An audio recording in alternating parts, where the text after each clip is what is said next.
At habang katagalan, tingnan nyo yung footbridge ngayon, hindi na siya madaanan.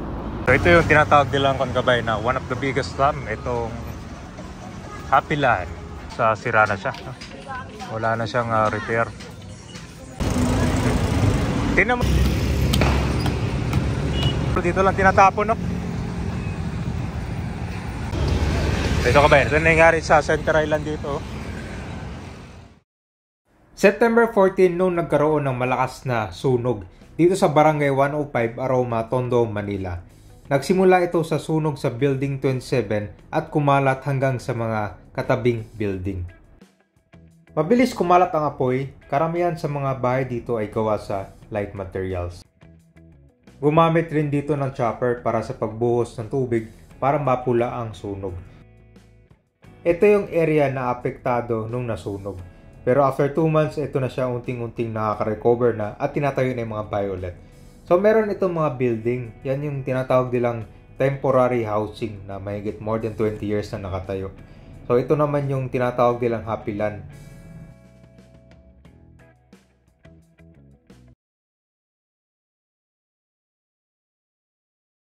Pasin nyo tong footbridge, dati puno ito ng mga informal settlers na nakatira dito mismo sa ilalim ng tulay. At habang katagalan, tingnan nyo yung footbridge ngayon, hindi na siya madaanan. Halos naubos yung bakal dito, oh. Tingnan mo, meron kasing hagdan yan para paakit ka. Pati dyan na, tingnan mo, wala ng bakal, oh. Sa kabila, sarado na rin. Pati yun doon, tingnan mo, meron pa yung ramp dyan para daanan sana ng mga tao. Nakakalungkot lang kasi unting-unting pumapangit, no? Ito kasi malaking bagay ito para makatawid, kasi itong radial road din kabay, hirap kung dito basta maglakad dito kasi maraming mga truck dumadaan. Siyempre yung mga sasakyan mabilis din. Tinatawag nilang one of the biggest slum in Manila. So dyan malapit sa Happy Land. Kasi naalala nyo, itong area yan dyan malapit sa Happy Land, nagkaroon ng fire. So mag-update tayo ngayon, kumbaga ito yung aftermath. Ito na yun, no? Itong footbridge na to, kung na rin siya, sarado. Pero ito din yung nangyari sa kabilang footbridge. Nauubos yung bakal, no? Hanggang sa ngayon, ito siya hindi na nagamit. Itong bridge is totally closed due to dated pedestrian footbridge. Yan. Wala na, puro basura na yung makikita mo dito. Pwede na, punta muna tayo ng Happy Land. Dito malapit to. Ito yung tinatawag nilang Kongabay na one of the biggest slum. Itong Happy Land. Hindi na lang yung mga nakatira, meron na rin mga tindahan. So karamihan ng hanap buhay nila nandito na rin. So, para na siyang isang community dito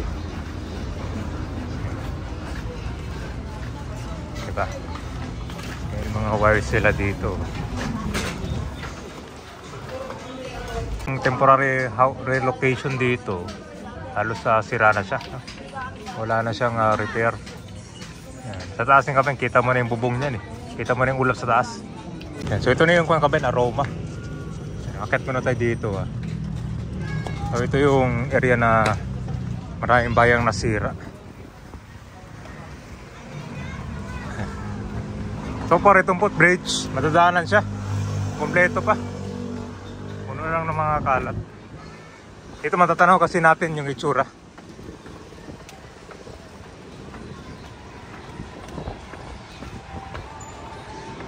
Yan. So yun kabay, niyan po yung Aroma na pupunta natin ngayon. Tara mo dito yung condominium mo. So ito yung area na maraming mga bayang nasira. Oh, meron na ulit, pinatayuan na ng mga bago. Dati kwanto, halos di mo makita yung mga bahay dyan na wipe out. Tingnan mo yung Center Island, nakakalbo na yung puno, halos sira na. So anong nangyari dito, after pala masira, tinayuan siya ulit. Ngayon, kuwan na. Halos karamihan dito gawa sa hard materials na. So meron na mga hollow blocks. No, ganito yung mga bahay nila ngayon. Kanya-kanya silang gawa. So, nagawa na agad siya kasi walang masisilungan yung mga tao dito. So ngayon pagpunta natin ng going pa. Pabilis pala kasi Yung bahay, kulang pa material. pero pansin ko sa mga bahay dito, ma'am, gawa sa hard materials na. Sementado na siya. Bali pang alawang sunog na namin to. May donate naman yung iba, yung nagkuan ng bigay ng pera. Ah, yung iba meron donate.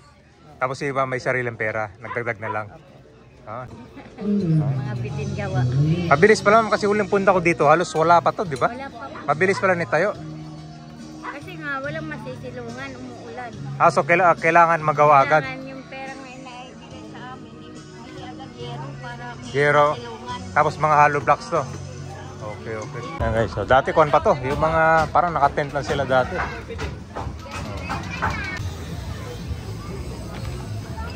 So marami pang mga ginagawa dito. So mga ilang hollow blocks ang kailangan nyo para makabuo? Malaki rin. Kagaya nito, 100 na lang, 100 daw itong nabili niya. Ito lang ang nalagyan niya. Kulang na. Nasira na bahay. Pero hindi pa siya nagawan. Wala pa mayari. Parang mabilis na kasi huling punta ko dito, wala pa. Wala pa. Bilisan na eh. Pero matibay sira kasi ito, nasira na pala pero buo pa rin, di ba? Oo, complete Oh, na. umitim lang yung kanya. So yung mga nangungupahan dito, nalipat sila. Wala na. Wala na. Yung mga natira sir, yung mga nasa census lang. Pero sa senso. Yan, so mabilis Oo, yun. rin. Kulang-kulang pa eh. So kulang-kulang pa, kahoy na lang ginawa sir, no? Oo. So parang minadali na lang siya kasi sa ulan. Oo, yan. Parang submeter na lang. Tapos yung tubig, isang linya lang. Ah, so parang bibili lang kayo ng tubig sa iba. Ah, yung merong linya. Bibili kayo ng isang drum. Container sa Araw-araw kayo nag-iigib. minsan, Pat. So sa inyo na gawa sa ako mo na to, puro kahoy. plywood na manipis. Mura lang yan kasi coco lumber lang yan. Coco lumber din. Coco lumber din. Okay, sa labas nitong aroma. Punta naman tayo dito sa Center Island. Ito nga, busy dito kami kasi maraming mga trucks dumadaan ngayon ganitong oras, lampas sa alas 10.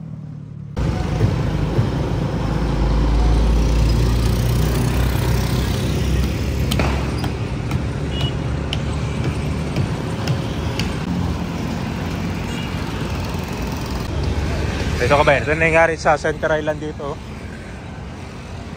Dati may mga kwan pa to, halaman, puno. So dahil napabayaan na siya, naging kwan na. Nagmisto lang. Disyerto. Marami nag-iimbak ng kwan dito eh. Mga pasag na bote. Tapos basura. Dito lang tinatapon, no? Para mga salamin to ng kwan eh. Ito na ang aftermath dito sa Aroma after itong masunog last September. Ito yung part na tinamaan talaga. Pero yung karamihan ng mga bahay dito ay halos malapit nang matapos.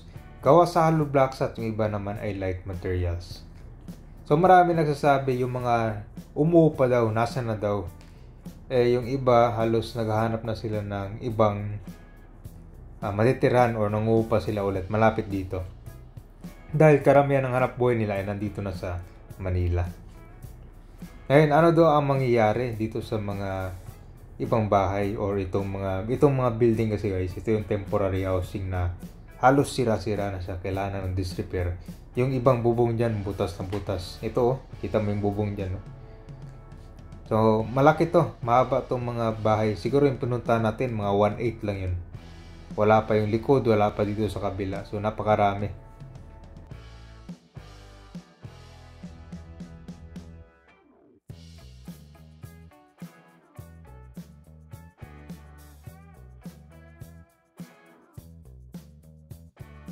So marami sila mga natanggap dito na ayuda.